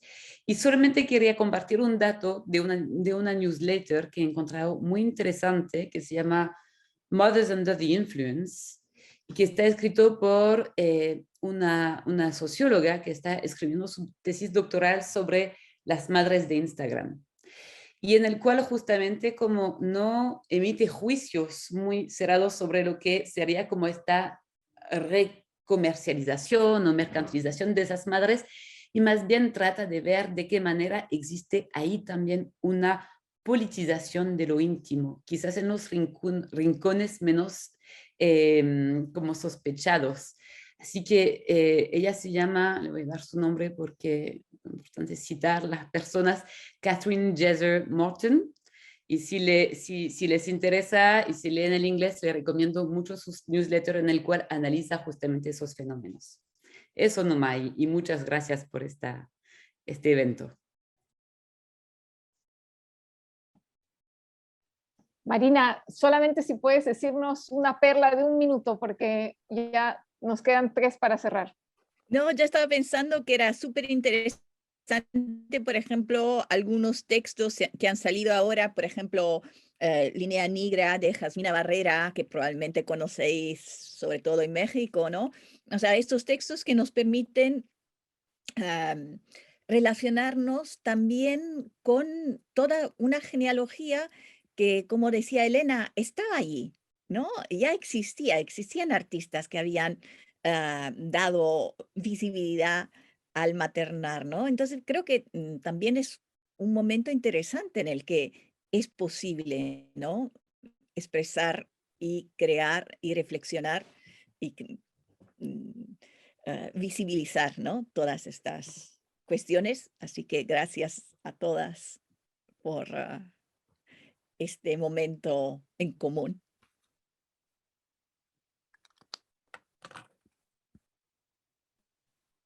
Gracias, saludos a todas.